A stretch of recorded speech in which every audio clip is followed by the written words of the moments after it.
Hello, എല്ലാവർക്കും ഒരിക്കൽ കൂടി നമസ്കാരം, സ്വാഗതം. ഇന്നത്തെ എൻ്റെ യാത്ര ഞാൻ അധികം എക്സ്പ്ലോർ ചെയ്തിട്ടില്ലാത്ത ഒരു സ്ഥലത്തേക്കാണ്. അതായത് തേക്കടിയിലേക്കാണ് ഇന്നത്തെ എൻ്റെ യാത്ര. ട്രിപ്പ് അഡ്വൈസറിൻ്റെ 25 സ്മോൾ ഹോട്ടൽ കാറ്റഗറിയിൽ 10ാം സ്ഥാനം ലഭിച്ച ഒരു റിസോർട്ടിലേക്കാണ് ഞാനിന്ന് പോകുന്നത്. Amana plantation resort.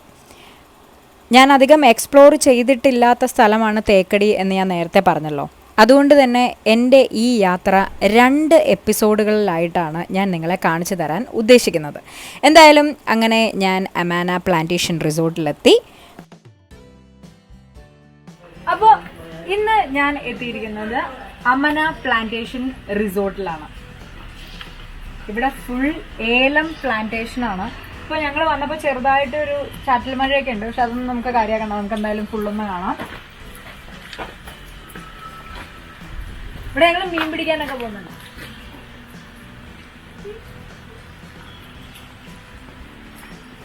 Covid protocol എല്ലാം പാലിച്ചുകൊണ്ട് തന്നെയാണ് ഇവർ ഗസ്റ്റിനെ സ്വീകരിക്കുന്നത്. സാനിറ്റൈസ് ചെയ്തു.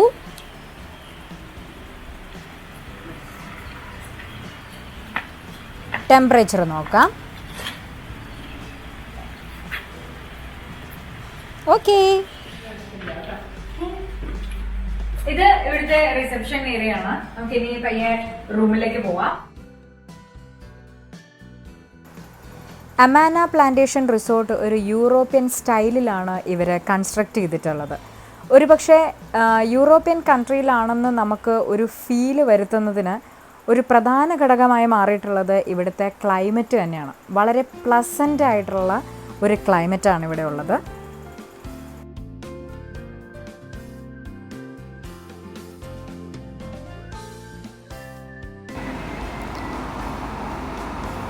ഇതാണ് എൻ്റെ റൂം. വളരെ വിശാലമായിട്ടുള്ളൊരു റൂമാണിത്. ജാക്യുസി റൂമാണിത്. അമാന പ്ലാന്റേഷനിൽ 2 കാറ്റഗറി റൂംസേ വരുന്നുള്ളൂ. അതും ടോട്ടൽ 9 റൂമുകളെ ഇവിടെ അവൈലബിൾ ആയിട്ടുള്ളൂ. അതുകൊണ്ട് തന്നെ നിങ്ങളുടെ പ്രൈവസി കാര്യത്തിലൊന്നും പേടിക്കേണ്ട കാര്യമില്ല. വളരെ അഡ്വാൻസ്ഡ് ആയിട്ടുള്ള സിസ്റ്റംസാണ് ഇവർ എല്ലായിടത്തും യൂസ് ചെയ്തിട്ടുള്ളത്. ഒരു ബാത്റൂമിൻ്റെ ടൈലാണെങ്കിലും ഷവർ ആണെങ്കിലും എല്ലാം.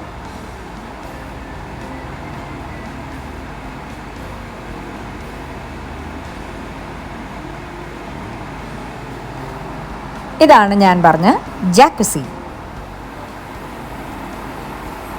അമാന പ്ലാന്റേഷനിലെ ജാക്കുസി റൂമിൻ്റെ ഏറ്റവും വലിയ പ്രത്യേകത, നമുക്ക് ജാക്കുസിയിൽ പ്രകൃതി ഭംഗി ആസ്വദിച്ച്, ഈ ജനൽ തുറക്കുമ്പോൾ പ്രകൃതി ഭംഗി ആസ്വദിച്ച് നമുക്ക് ഈ ജാക്കുസിയിൽ അങ്ങ് കിടക്കാം. വാവ്, അടിപൊളി വ്യൂ അല്ലേ?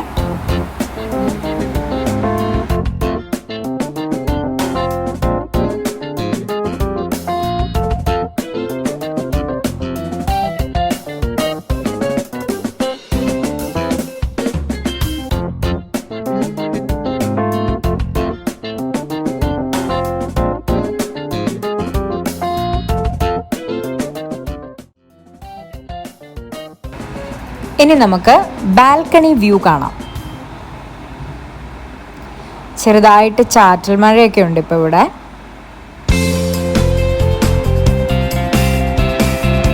വാവ്,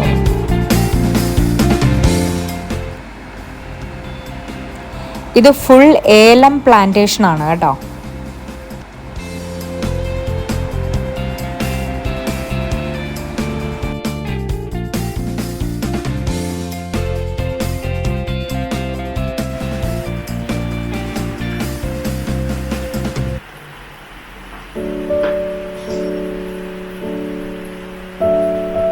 Plantation Resort.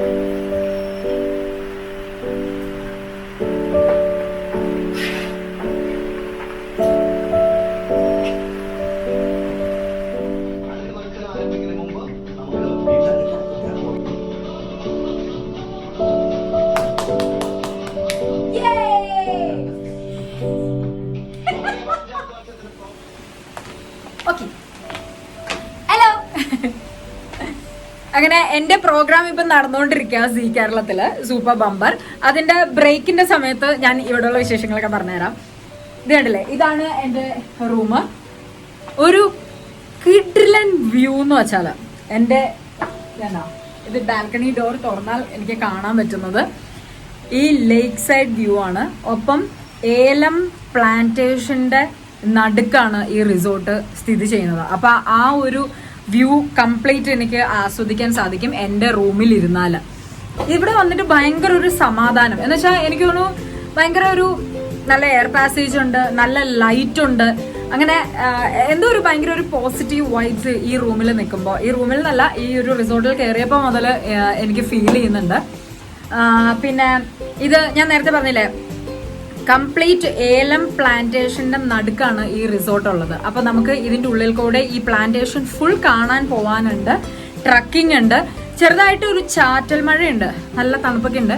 ചാറ്റൽ മഴ ഉള്ളത് കൊണ്ട് തന്നെ ഇപ്പൊ ട്രക്കിങ്ങിന് പോവാൻ എനിക്ക് തോന്നുന്നു വണ്ടിയും കാര്യങ്ങളൊക്കെ ആയിട്ട് ഈ മഴയൊക്കെ നനഞ്ഞു പോകേണ്ടത് കൊണ്ട് ചെറിയൊരു അസൗകര്യം ഉണ്ട്. എന്നാലും കുഴപ്പമില്ല, ഞാൻ എന്തായാലും ട്രക്കിംഗ് എല്ലാം നിങ്ങളെ കാണിച്ചിട്ടേ, പ്ലാന്റേഷൻ ഫുൾ നിങ്ങളെ കാണിച്ചിട്ടേ ഇവിടെ നിന്ന് പോകൂ. ഓക്കെ. മഴ ആയതുകൊണ്ട് നമ്മൾ വിചാരിച്ചതുപോലെ ഇന്ന് എനിക്ക് ട്രക്കിങ്ങിന് പോകാൻ പറ്റിയില്ല. പക്ഷെ അപ്പോൾ നമ്മൾ എന്ത് ചെയ്തു, ഒരു ക്യാമ്പ് ഫയർ അങ്ങ് സെറ്റ് ചെയ്തു. ആഹാ, നമ്മളെടുത്ത കളി. നമ്മൾ എന്നിട്ട് ജസ്റ്റ് ഒരു പാട്ടൊക്കെ പാടി ഇവിടെ അങ്ങ് കൂടാമെന്ന് വിചാരിച്ചു.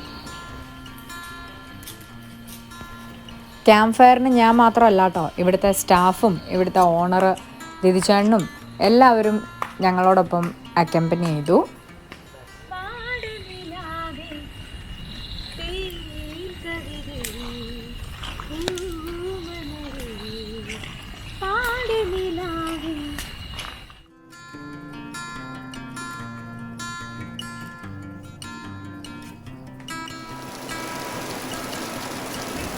രാവിലെ മഴയും നനഞ്ഞ് ഏലം പ്ലാന്റേഷനിലേക്ക് പോകുന്ന ചേച്ചിമാരാണ് കേട്ടോ അത്.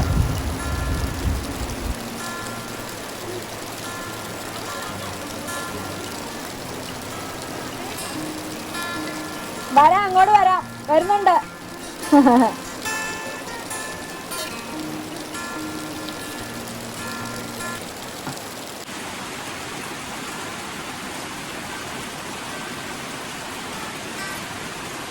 മഴ നല്ല വാശിക്ക് പെയ്തുകൊണ്ടിരിക്കുക, തകർത്ത് പെയ്തുകൊണ്ടിരിക്കുക. ഇപ്പൊ ആ ചേച്ചിമാര് അവരെ ഏലം പ്ലാന്റേഷനിലേക്കാണ് പോയത്. മഴ നിൽക്കുന്ന ലക്ഷണമൊന്നും കാണുന്നില്ല. അപ്പോൾ ഞങ്ങൾ എന്ത് ചെയ്യും, ഞങ്ങൾ അതിലും വാശിയിൽ ഞാൻ എന്തായാലും ഇറങ്ങാൻ പോവാ. മഴ നനഞ്ഞ് ഏലം പ്ലാന്റേഷൻ ഒന്ന് കാണാൻ വേണ്ടി പോവാ. ഇപ്പോൾ അമാന പ്ലാന്റേഷന്റെ ഓണർ ദിദിചേട്ടനും ഇവിടുത്തെ സ്റ്റാഫൊക്കെ വരും. നമുക്ക് ഞങ്ങളെല്ലാവരും കൂട്ടത്തോടെ നനഞ്ഞ് എന്തായാലും ഏലം പ്ലാന്റേഷനിലേക്ക് പോകാൻ തീരുമാനിച്ചിരിക്കുകയാണ്. ഓക്കെ. ഇതാണ് ദിദിചേട്ടൻ, അമാനയുടെ ഓണറാണ്. ഇതെല്ലാം സീനിയേഴ്സ് ആയിട്ടുള്ള ചേച്ചിമാരാണ് കേട്ടോ. ഇതൊന്നും ഒരാളെ ഒളിച്ചിരിക്കാണല്ലോ, തല മാത്രമേ കാണുന്നില്ല. ഇപ്പൊ നമുക്ക് തുടങ്ങാം. എന്നാന്ന് എനിക്ക് പറഞ്ഞതാ. പലർക്കുമുള്ള ഒരു ഡൗട്ടാണ്, നമുക്ക് കിട്ടുന്ന ഏലക്കയുടെ പ്രൊഡക്ഷൻ അല്ലെങ്കിൽ ഇതെങ്ങനെയാണോ ഉണ്ടായി വരുന്നത്, ഇതെങ്ങനെയാണിത് എന്നുള്ളതൊക്കെ വലിയൊരു സംശയമാണ്. അത്തരം സംശയങ്ങളൊക്കെ നമുക്ക് ഈ എപ്പിസോഡിലൂടെ അങ്ങ് തീർത്ത് കളഞ്ഞേക്കാം. ഓക്കെ. ദാ ഈ കാണുന്നതാണ് ഏലക്ക ഉണ്ടാവുന്ന മരം. അതിൻ്റെ ചോട്ടിലാണ് ഏലക്ക ഉണ്ടാവുന്നത്. ഏലം, ഇതാണ് ഏലം. ഇത് ഏലത്തിന്റെ പൂവല്ലേ? ആ പൂവാണ് കായായിട്ട് മാറുന്നത്. ഈ പൂവാണ് ഇതുപോലെ ആവുന്നേ. ഓ, അത് ശരി. അപ്പൊ ഇതിങ്ങനെ ഇതിങ്ങനെ ക്ലോസ് ആവും അല്ലേ? തേനീച്ച വന്നിരുന്ന പരാഗണം നടന്ന് ഓ ഏലക്കായിട്ട് മാറും. തേനീച്ച ഇരിക്കുന്നുണ്ട് അവിടെ, കണ്ടോ പൂവില്. എവിടെ എവിടെ? അതെ. എന്നിട്ട് ഇനി ഇതിങ്ങനെ ക്ലോസ് ആവും അല്ലേ? അതിനുശേഷം ഏലക്ക ഉണ്ടായി വന്ന് 90 ദിവസം കഴിയുമ്പോൾ പഴുത്ത ഏലക്ക നമ്മൾ പറിക്കും.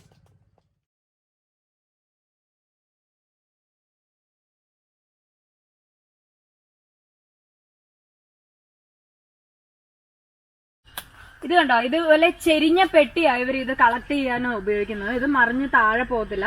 ഇതാ, നല്ല വാസന. ഇനി ഇത് ഡ്രൈ ചെയ്താണ് നമുക്കിപ്പോ വീട്ടിൽ കിട്ടുന്ന ഏലക്കയായിട്ട് നമ്മൾ മാറുന്നത് അല്ലേ? ഇത് മാറുന്നത്. ഇതിപ്പോ പച്ച ഏലക്ക. നല്ല വാസന.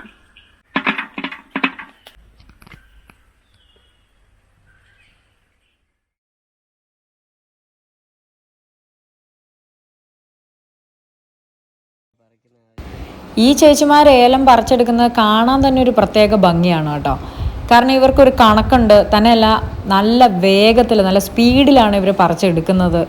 ഇത് നമ്മളിത് പറിച്ചെടുക്കാൻ പോയാൽ ഏകദേശം ഒരു മിനിമം ഒരു 10-15 മിനിറ്റെങ്കിലും എടുക്കുന്നത് എനിക്ക് തോന്നുന്നത് ഒരെണ്ണം പറിക്കാൻ. ഇത് ഓരോ ചെടിയിൽ രണ്ടുപേര് വെച്ചിട്ടായിരിക്കും അല്ലേ? ഒരാളെ 2 പേര് വെച്ച് ഇരുന്ന്. പൊതുവെ നമ്മള് പച്ചയാണോ അതോ പഴമാണോ നോക്കി പറിക്കുന്നത്? പാകമായിട്ടേ പറിക്കും. അതായത് ചെയ്യുന്ന ഇങ്ങനെയാണ്. ഇതുണ്ട്, ഇതിപ്പോൾ ഒരു തരം ഇതില് 3, 4, 5 എണ്ണം ഉണ്ട്. ഇപ്പോൾ ഒരു റൗണ്ട് കായ എടുക്കുമ്പം നമ്മൾ ഈ 2 എണ്ണേ ചിലപ്പോൾ എടുക്കുകയുള്ളൂ.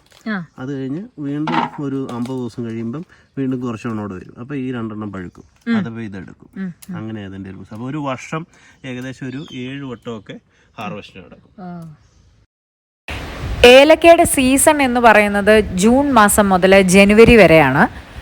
പിന്നെ വർഷത്തിൽ 7 പ്രാവശ്യം വരെ ഹാർവെസ്റ്റ് എടുക്കും എന്നാണ് പറയപ്പെടുന്നത്.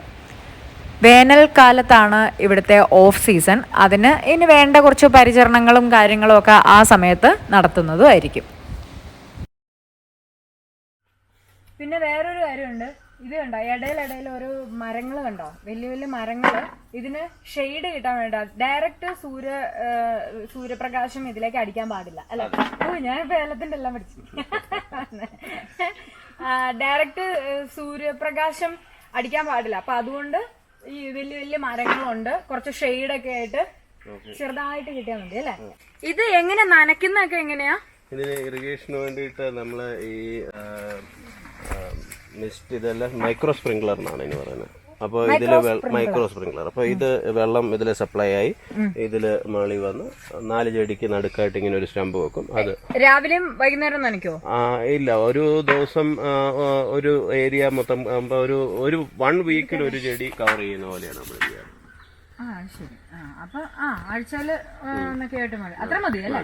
അത് പക്ഷെ നമ്മളൊരു മണ്ണില് ഇപ്പൊ ഈ ഇതുണ്ട്, ഇതുപോലെ ചപ്പ് നേരത്തെ ഇടുമ്പോ അത് മൾച്ചിങ് ആയിട്ട് പ്രവർത്തിക്കും. അപ്പൊ ഇതിന്റെ അടിയിൽ വേറെ ഈർപ്പം നിൽക്കും. ഇതിപ്പോ ഉണക്കിയെടുക്കാൻ എത്ര നമുക്ക് വീട്ടിലൊക്കെ കിട്ടുന്ന അടുക്കളയിലൊക്കെ ഇതിപ്പോ നമ്മൾ പറിച്ചിട്ട് ഏകദേശം ഒരു 20 മണിക്കൂറോളം ഒരു ഡ്രൈയിങ് യൂണിറ്റ് ഉണ്ട്. അതിലിട്ട് വിറക് കൊണ്ട് ചൂട് കൊടുത്ത് അങ്ങനെയാണല്ലേ? ഞാൻ വെയിലത്ത് വെച്ചിട്ട് ഇപ്പൊ ഏത് കാലത്ത് ഉണങ്ങി കിട്ടാനല്ലേ? ചേച്ചി ചിരിക്കും എന്റെ പൊട്ടത്തറ കിട്ടി. അങ്ങനെ ഉണക്കിയെടുത്ത് അതാണ് നമുക്ക് കിട്ടുന്നത്. പിന്നെ വേറൊരു പ്രധാനപ്പെട്ട കാര്യം, ശരിക്കും ഇതിന് ഭയങ്കര കളർ നോക്കിയിട്ട് ആളുകൾ മേടിക്കും. പക്ഷെ ഈ കളറിന് വലിയ പ്രസക്തിയേ ഇല്ല. ഇതിനകത്തെ ഈ കുരുണ്ട്, കുറച്ച് ഒരെണ്ണത്തിനകത്ത് കാണിച്ചു തരും.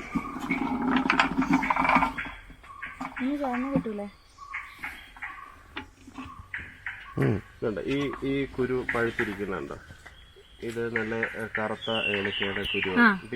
ഇതിനാണ് ഇതിന്റെ ഫ്ലേവർ. ശരിക്കും ഈ തൊണ്ടിന് യാതൊരു ഇമ്പോർട്ടൻസും ഇല്ല. പക്ഷെ ആളുകൾ നല്ല കളറിന് വാല്യൂ കൊടുത്ത് ആ കളർ നോക്കി മേടിക്കും. പക്ഷെ ഈ കളറിനകത്തല്ല ഇതിന്റെ ഫ്ലേവർ, ഉള്ളിലത്തെ ആ കുരു. ഇതാണല്ലോ അല്ലേലും ചിലവര്, എനിക്കറിയാവുന്ന എന്റെ ഒരു ഫ്രണ്ടിന്റെ അമ്മയുണ്ട്, അവര് മൗത്ത് ഫ്രഷ്നർ ആയിട്ട് ഇത് എവിടെയെങ്കിലും പോകാൻ നേരത്ത് നമ്മളൊക്കെ സാധാരണ ബബിൾക്ക് എടുത്ത് കഴിക്കത്തില്ലേ, അതേപോലെ ആന്റി പുറത്തേക്ക് പോകുന്ന നേരത്ത് ഇതൊരു 2 എടുത്ത് ഇതെന്നെ വാസന എന്താ പറയാ, ആന്റി അടുത്ത് വരുമ്പോ തന്നെ അടിപൊളി വാസന. അപ്പൊ ഇതൊരു നല്ല ഭയങ്കര തെറ്റിദ്ധാരണയുണ്ട്. കളർ നോക്കിയല്ല, ഈ പുറത്തെ കളർ നോക്കിയല്ല ഈ ഏലം നമ്മൾ വാങ്ങിക്കേണ്ടത്. ഇത് കണ്ടോ, ഈ സീഡ് പോലെ ഇത് കണ്ടോ, ഇതാണ് ശരിക്കും നമ്മള് വാങ്ങിക്കേണ്ടത്. ഇതിന്റെ ഗുണമാണ് ശരിക്കും നമുക്ക് ഏലത്തിൽ നിന്ന് കിട്ടുന്ന ഗുണം. ഓക്കെ, കണ്ടോ, ഇതിന് നല്ല കളർ ഉണ്ടെന്ന് പറഞ്ഞാൽ ഇതിന് ഫ്ലേവർ കുറവായിരിക്കും. ഇത് കണ്ടോ, ഇത് പഴുക്കാത്ത ഏലക്ക, ഇത് പച്ചയാ. ഇതിനിപ്പോ ഇത് കണ്ടോ കളർ കൂടുതലുണ്ട്, പക്ഷെ അതുകൊണ്ട് ഒരു കാര്യമില്ല. ഇത് കണ്ടോ, അതെ ഇതിപ്പോ നല്ല മൂത്തു. അതെ, അത് കൊള്ളാം. ഇതൊരു നല്ല ടെക്നിക്കാണല്ലോ. അതുപോലെ തന്നെ ഈ പെസ്റ്റിസൈഡ് തീർച്ചയായിട്ടും ഏലത്തിന് നമ്മൾ ഉപയോഗിക്കാറുണ്ട്. കാര്യം ചെടിയെ പെസ്റ്റിൽ നിന്നൊക്കെ കൺട്രോൾ ചെയ്യുന്നതിന് വേണ്ടി. എന്നാൽ പോലും കൃഷിക്കാരും തന്നെ ഒരുപാട് ദോഷകരമായിട്ടുള്ള പെസ്റ്റിസൈഡ് ഉപയോഗിക്കില്ല. കാര്യം ഏലത്തിന് വളരെ ഇമ്പോർട്ടന്റ് ആണ് ഈ തേനീച്ച എന്ന് പറയുന്നത്. തേനീച്ച ഉണ്ടെങ്കിൽ മാത്രമേ ഈ പൂ വിരിഞ്ഞ് ഏലക്കായിട്ട് മാറത്തുള്ളൂ. അപ്പോൾ ദോഷകരമായിട്ടുള്ള പെസ്റ്റിസൈഡ് ഒന്നും തന്നെ സാധാരണപ്പെട്ട കർഷകരാരും ഉപയോഗിക്കാറില്ല എന്നുള്ളതാണ്. അതിന് മെയിൻ കാര്യം തേനീച്ച വരത്തില്ല അല്ലെ, വിഷമുള്ളപ്പോ തേനീച്ച വരത്തില്ല. അപ്പൊ നമുക്ക് വിശ്വസിച്ച് ഏലം മേടിക്കാം, അധികം വിഷമൊന്നുമില്ല. അപ്പൊ തേനീച്ച ആണ് അത് ചെക്ക് ചെയ്യുന്ന ആളല്ലേ. ഓക്കെ, മഴ തന്നെ ഉണ്ടല്ലോ ചേട്ടാ. അമാന പ്ലാന്റേഷനിലെ ഏലം പ്രധാന കൃഷിയാണെന്നേ ഉള്ളൂ, എന്നാൽ അതിനോടൊപ്പം തന്നെ കുരുമുളകും ഉണ്ട്. ഇതെങ്ങനെ ചെയ്യുന്ന പറഞ്ഞാൽ ഒരു ഇന്റർക്രോപ്പായിട്ടാണ് ചെയ്യുന്നത്. അതായത് മരങ്ങൾ ഉണ്ടല്ലോ, ആ മരങ്ങളെല്ലാം നമ്മൾ കുരുമുളക് കൃഷി ചെയ്യുക. കുരുമുളക്, പച്ച കുരുമുളക്. കിട്ടി, പ്രതീക്ഷിച്ചില്ല. ആ ശരിയാട്ടോ, നമ്മുടെ അവിടെ കിട്ടുന്നതിനൊന്നും ഇത്ര എരിവില്ല. അതെന്നാ കാണിച്ചിട്ട് അത് ഉണങ്ങിക്കഴിഞ്ഞ് മാറുന്നത്. ഇത് ആക്ച്വലി കുരുമുളക് കൂടുതൽ ഉണക്കുന്നത് നമ്മൾ സൺഡ്രൈ ചെയ്യുക ഇവിടെ നമ്മളൊക്കെ ചെയ്യുന്നത്. അതും ഡ്രയറിലിട്ട് ചെയ്യാം. പക്ഷെ നമ്മൾ വെയിലത്തിട്ട് ഒരു 2 ദിവസമൊക്കെ ഇട്ട് കഴിയുമ്പോഴത്തേക്ക് ഉണങ്ങി വരും. കൊറോണയ്ക്ക് നല്ല കേട്ടോ കുരുമുളക് അല്ലേ. കുരുമുളക് വെളുത്തുള്ളിയൊക്കെ. അപ്പൊ ഒരു 2 കൊറോണ പോട്ടെ. ഇത് വർഷത്തിൽ ഒരിക്കലേ നമ്മൾ ഇതിന്റെ വിളവെടുക്കുള്ളൂ. വർഷത്തിൽ ഒരിക്കല. മറ്റേത് 7 തവണ എടുക്കും അല്ലെ. കാന്താരി മുളക്.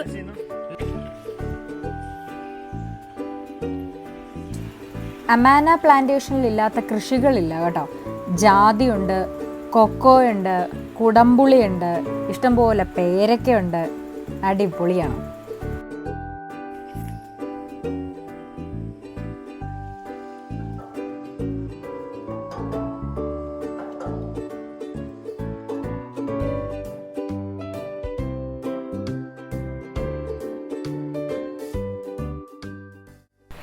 ഇവിടെ തന്നെ ഏകദേശം 25 അടിയോളം ആഴമുള്ള ഒരു പോണ്ട് വരുന്നുണ്ട്. ഇവിടുന്ന് നമുക്ക് മീൻ പിടിക്കാം, ആ മീനിനെ ഗ്രില്ല് ചെയ്ത് കഴിക്കുകയും ചെയ്യാം.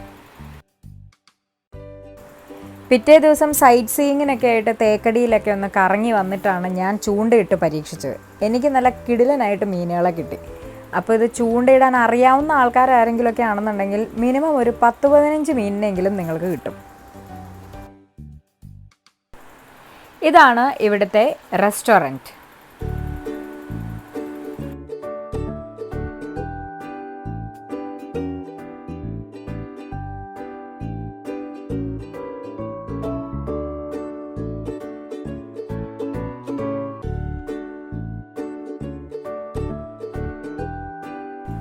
ഇവിടെ ഔട്ട്സൈഡ് ഡൈനിങ്ങും അവൈലബിൾ ആണ്.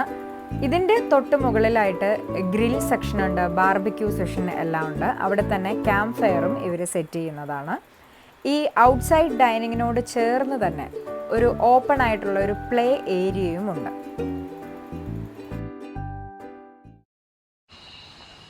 ഇത് ഇവിടുത്തെ പ്ലേ ഏരിയ ആണ്.